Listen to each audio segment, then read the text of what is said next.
పురుషులను స్త్రీలుగా మార్చే ఆ వనం గురించి మీకు తెలుసా? మన పురాణాలు చూసుకుంటే ఎన్నో ఆసక్తికరమైన విషయాలుంటాయి.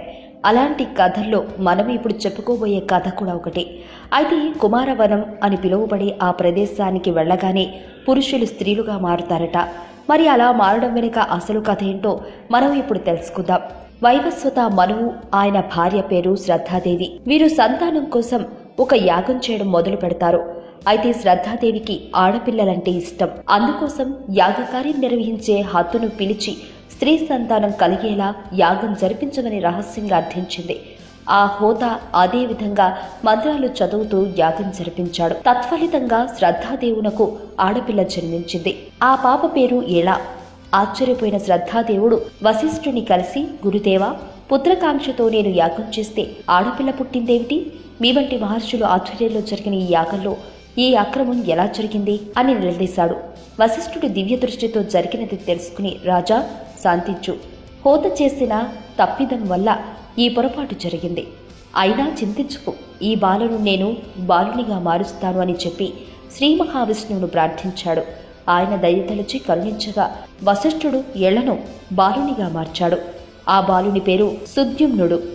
సుద్యుమ్నుడు పెరిగి పెద్దవాడై రాజ్యపాలన బాధ్యతలు స్వీకరించాడు. ఒకరోజు తన పరివారంతో కలిసి సుద్యుమ్నుడు మేరే పర్వత ప్రాంతంలోనున్న కుమార వనంలోకి వేటకు వెళ్లాడు. వారు ఆ వనంలో ప్రవేశించగానే సుద్యుమ్నుడు, అతని పరివారం ఆడవారుగా మారిపోయారు. వారి గుర్రాలు కూడా ఆడగుర్రాలుగా మారిపోయాయి. జరిగిన ఈ విపరీత చర్యకు అందరూ ఆశ్చర్యపోయారు. ఈ మార్పుకు కారణం ఉంది. కుమారవనం పార్వతీ పరమేశ్వరుల ఏకాంత విహార భూమి. ఒకరోజు కొందరు మహర్షులు పరమేశ్వర దర్శనార్థం కుమారవనంలోకి వచ్చారు. ఆ సమయంలో పార్వతీ పరమేశ్వరులు ఏకాంత శృంగార తపస్సులో ఉన్నారు.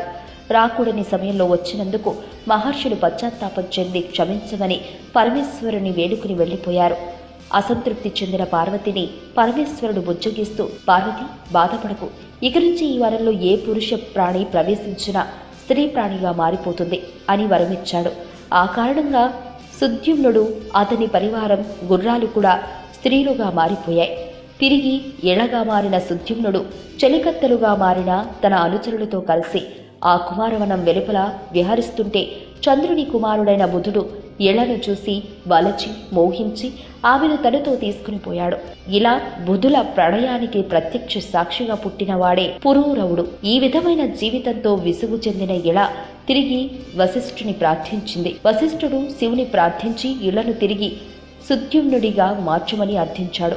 శివుడు కరుణించి తాను పార్వతికిచ్చిన మాటకు భంగం కాని విధంగా ఇలా ఒక నెల స్త్రీగా, ఒక నెల పురుషునిగా ఉండే విధంగా వరమిచ్చాడు.